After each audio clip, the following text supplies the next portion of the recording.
નમસ્કાર ખેડૂત મિત્રો, સાવધાન, કારણ કે બજારોમાં રીતસરની આગ લાગી છે. ક્યાંક ભાવ આસમાને પહોંચી ગયા છે તો ક્યાંક સાવ તળિયે બેસી ગયા છે. પણ આ બધી ઉથલપાથલ વચ્ચે આજે આપણે એ સૌથી મોટા સવાલનો જવાબ મેળવીશું જેની સૌ કોઈ રાહ જોઈ રહ્યો છે. શું સરકાર ટેકાના ભાવ ઉપર બોનસ આપશે ખરી? જવાબ બસ થોડી જ વારમાં. તો ચાલો ફટાફટ નજર કરીએ આજના 10 મોટા ધડાકા પર.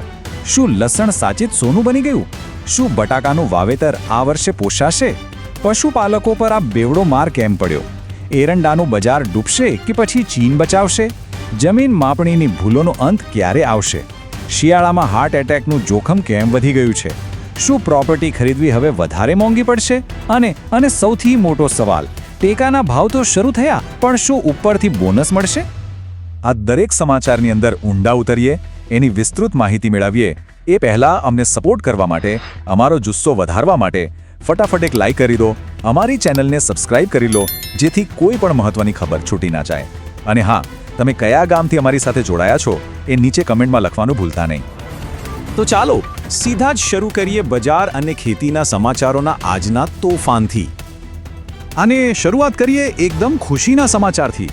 બજારમાં સફેદ સોના એટલે કે આપણા લસણના ભાવમાં એવો તો જોરદાર ઉછાળો આવ્યો છે કે જેણે અત્યાર સુધીના બધા જ રેકોર્ડ તોડી નાખ્યા છે.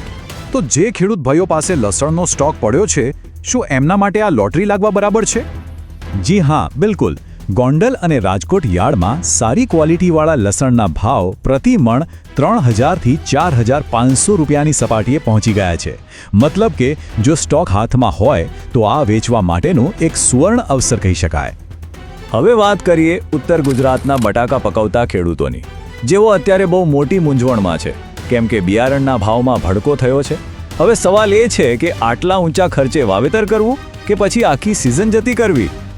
જરા આ સ્લાઇડ પર નજર કરો. બિયારણ 10થી 15% મોંઘું થવાને કારણે ખેતીનો જે કુલ ખર્ચ છે એ લગભગ બમણો થઈ ગયો છે. હવે આવી સ્થિતિમાં ખેડૂતો માટે નફો કાઢવો એક બહુ મોટો પડકાર બની ગયો છે. રાજ્યના પશુપાલકો માટે અત્યારે બહુ જ કપરો સમય ચાલી રહ્યો છે. એક બાજુ પશુ આહારના ભાવ વધી રહ્યા છે અને બીજી બાજુ દૂધના ખરીદ ભાવ ઘટી રહ્યા છે. આ બેવડા માર સામે પશુપાલકો સાવ લાચાર બની ગયા છે. આ આંકડા જુઓ, સ્થિતિ કેટલી ગંભીર છે એ સમજાઈ જશે. દાણની ગુણીએ સીધા 50 રૂપિયાનો વધારો અને સામે દૂધના ભાવમાં પ્રતિ કિલો ફેટે 10થી 20 રૂપિયાનો ઘટાડો. આ ગણિત એકદમ સાફ કહે છે કે પશુપાલનનો ધંધો હવે ખોટ તરફ જઈ રહ્યો છે. કેરંડાના બજારમાં અત્યારે ભારે ઉથલપાથલ છે. નવી આવકો માથે ઊભી છે, પણ સામે ખરીદનાર કોણ? મોટો સવાલ એ છે કે શું બજારમાં મંદીનું મોજું ફરી વળશે કે પછી છેલ્લી ઘડીએ ચીનની માંગ નીકળશે અને બજાર બચી જશે? અત્યારે ભાવ 1150થી 1225 રૂપિયા પ્રતિ મણની આસપાસ ચાલી રહ્યા છે. બજારના જાણકારોની એક જ સલાહ છે, ગભરાટમાં આવીને સસ્તા ભાવે માલ વેચી ના નાખતા. થોડી ધીરજ રાખો, નિકાસના ઓર્ડર નીકળશે તો ભાવને ટેકો મળી શકે છે. ખેડૂતોનો વર્ષો જૂનો અને સળગતો પ્રશ્ન, જમીન માપણીની ભૂલો. પેઢીઓથી જે વિવાદો ચાલી રહ્યા છે, શું હવે એનો અંત આવશે? સરકારે આ સમસ્યાના ઉકેલ માટે આખરે કયો નવો પ્લાન તૈયાર કર્યો છે? તો સરકારે એક પાયલટ પ્રોજેક્ટની જાહેરાત કરી છે. જે ગામોમાં સૌથી વધુ વિવાદો છે ત્યાં હવે આધુનિક ડ્રોન ટેકનોલોજીથી ફરીથી માપણી કરવામાં આવશે. સરકારનો દાવો છે કે આનાથી દરેક ખેડૂતને પોતાનો હક પાછો મળશે. ચાલો હવે જોઈએ કેટલાક એવા સમાચાર જે સીધા જ સામાન્ય જનતાના જીવન અને એમના ખિસ્સા પર અસર કરે છે. એક ખૂબ જ ગંભીર અને અગત્યની આરોગ્ય ચેતવણી. શિયાળાની ઠંડી વધવાની સાથે સાયલેન્ટ હાર્ટ એટેકના કેસોમાં અને એ પણ ખાસ કરીને યુવાનોમાં એક ચિંતાજનક વધારો જોવા મળી રહ્યો છે. તો આ જીવલેણ જોખમથી બચવું કઈ રીતે? ડોક્ટરોની આ સલાહને જરાય અવગણતા નહીં. વહેલી સવારે ગરમ કપડાં પહેરીને જ બહાર નીકળો. જેમને બ્લડ પ્રેશરની તકલીફ છે એમણે તો ખાસ સાવચેત રહેવું. યાદ રાખો, ઠંડી આપણી નસોને સંકોચી નાખે છે, જેનાથી હૃદય પર દબાણ વધે છે. જો કોઈ મકાન કે જમીન ખરીદવાનું વિચારી રહ્યું હોય તો આ સમાચાર એમના માટે ખૂબ જ અગત્યના છે.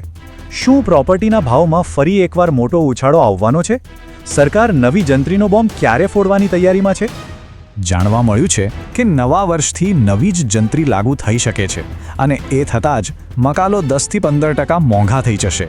એનો સીધો મતલબ એ છે કે જો કોઈ સોદો કરવાનો બાકી હોય તો મોડું કરવું બહુ ભારે પડી શકે છે. અને હવે શ્વાસ થંભાવીને બેસો.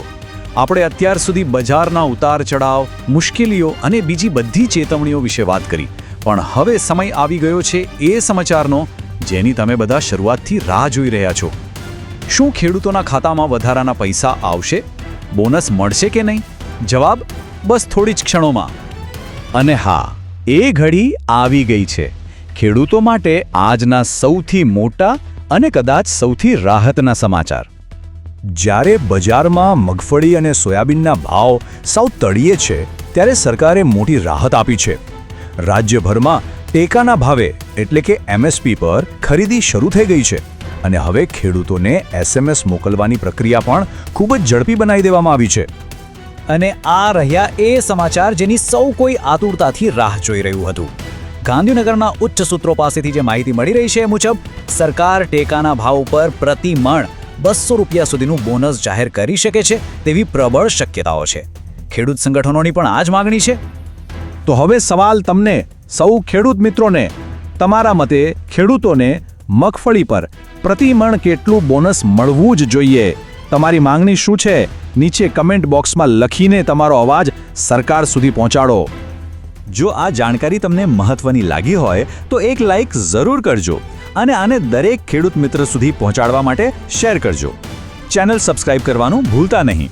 કાલે ફરી મળીશું નવા સમાચારો સાથે. જય જવાન, જય કિસાન.